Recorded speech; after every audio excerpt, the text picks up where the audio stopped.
Vaziyetni ko'rib o'tdim, hurmatli vatandoshlar. Bugun Jizzax 2022 birinchi ayning 22 kuni. Başta bir muhakeme kıldık, endi bir muhakeme kılaylı. Hazır iki cümle söz ketdi, isimlerde var dikkat kıldırma vatandaşlara. Japonya nime dedi? Japonya'nın veziri Antiyan Vinşun hem tallaşlar oynayışıdır. Bunu Japonyalık bir emeldarı eğitibatıdır. Bu tallaşlar içinde cümleden Japonya avval hücum qilish yoki tashabbuskorlikni ushlab turishni o'ylashidir. Bu yomon katta gap vatandosh. 70 yil. Yaponiyada tuzilgan asosiy qonunning 9-moddasi bo'yicha hatta Yaponiya Davlat Mudofaa Ministrligi degan ism bilan ministerlik ta'sis qila olgan emas. Yaponiya qo'g'dirish armiyasi vazorati. Qo'g'dirish armiyasi vazorati. Asas qonun cheklagan edi. Yaponiyalı cemaat fikrimi urushga qarshi turibdi, tinchlikni yaqinlaydi. Yaqindan birinchi vaziyatlarga qarab o'tirib, hozir Yaponiya xalqining ichki qismida ham o'zgarish bo'ldi. Ko'z qarash o'zgarish bo'ldi. Janubiy dengiz, Sharqiy dengiz, Sinkaku taqim orollari, Hong Kong va Uyg'uristonda kishilik huquq ifodasi bo'yicha Xitoy hukumatining Yaponiya xalqining ko'z qarashidan o'zgarish paydo bo'ldi. Bugün Antiyan Vinşun'un amaldori, kabin amaldori nima debdi? Tashabbuskorlik huquqi, hujum qilish huquqi gap. Sizni bizni o'ylantiradigan gaplar emas, sizni bizni cho'chitadigan gap. Hatta butun dunyo mushundoq vaziyat, dunyoviy vaziyat ostida Yaponiya vazirining mushundoq gapini hazm qila olamdi yo'q demab, bunda sualni qo'yishni hojati yo'q. Chunki hozirgi vaziyatni ko'ryapsiz.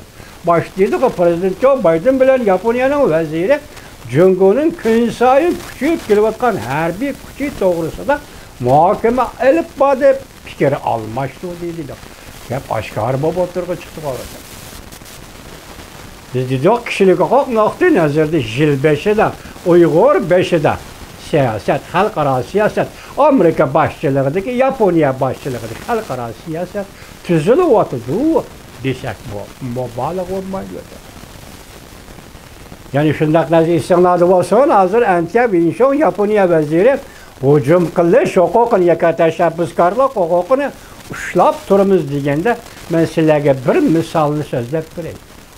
2017-yil 4-oyning 7-kuni sobiq prezident Trump afandining Floridadagi oromgohida Jungo'nun reis Xi Jinping'ni qabul qildi, ko'rishdi, fikr almashdi.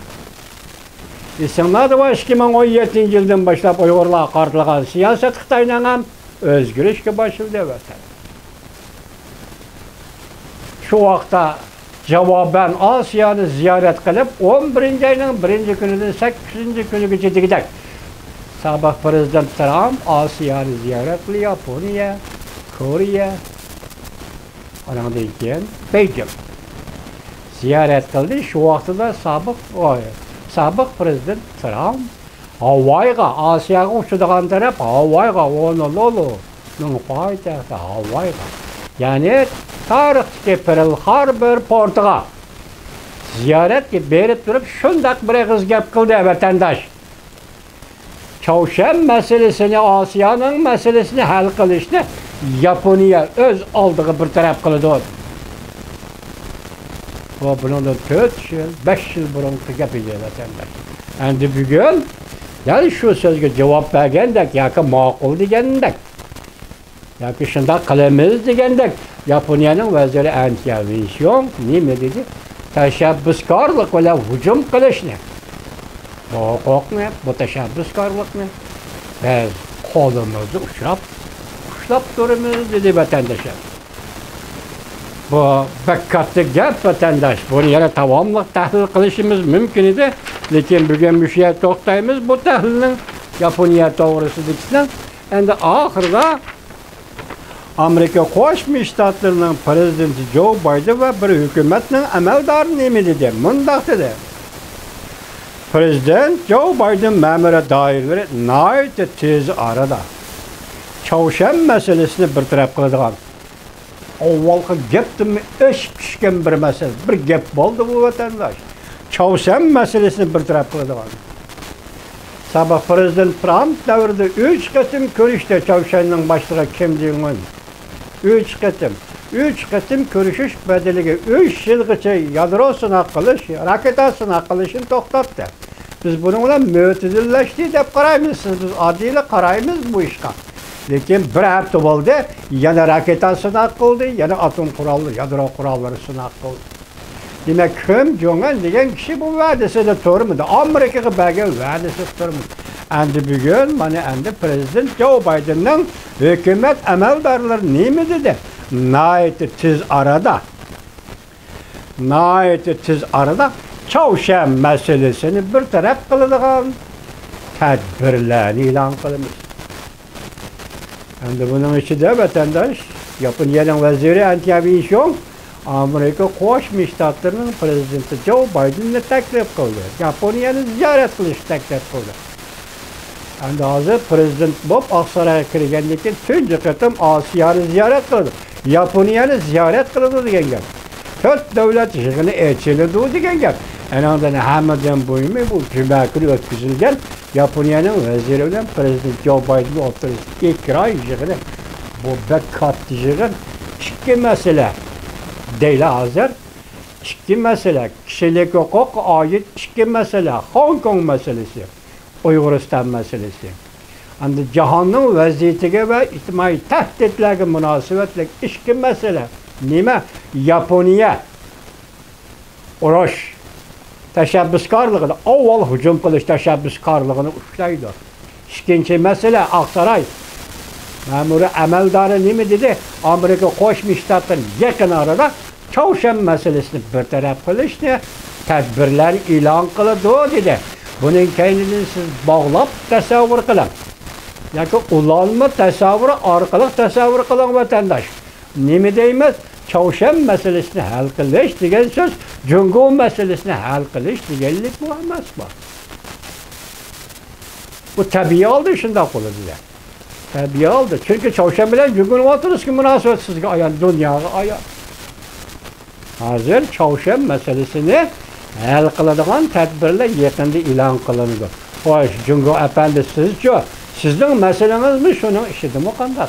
Lekin bu qator bugungi suhbatda, ya'ni men o'zimning shaxsiyatchiligi bilan bir gap qilay, Hong Kong bilan Uyg'uriston masalasining bu darajada tilga ilinishi Amerika Qo'shma Shtatlari prezidenti Joe Biden Allah sizlarga yor bo'lsin.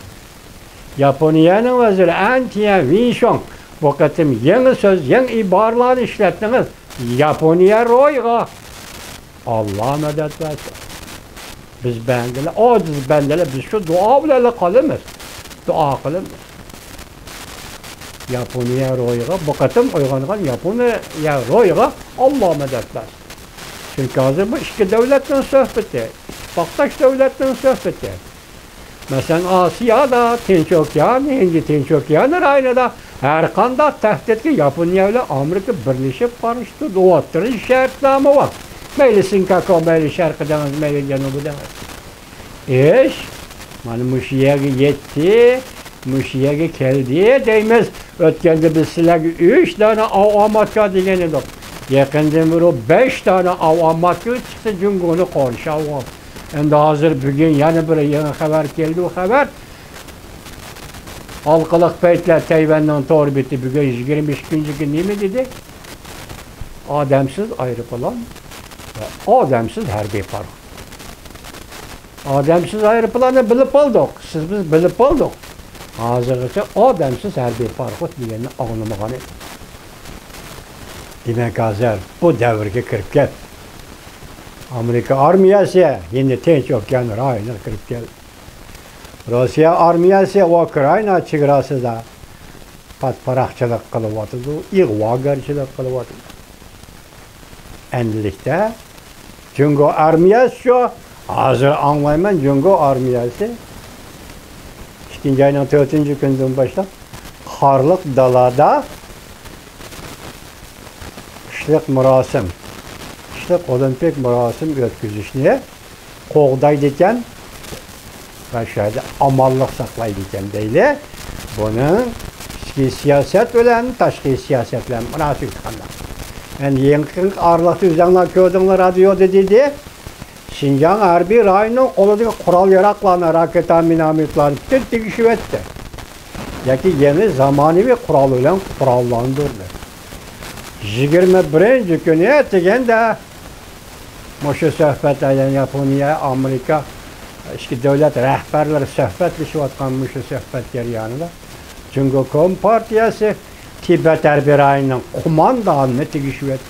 Oshkor dediki, bizning bunday qilishimiz urushga tayyorlik qilish dedi. Endi Mo'shular vaziyatning butun jarayoni Mo'shu vatandoshlar qilgan ishlarni izanglar.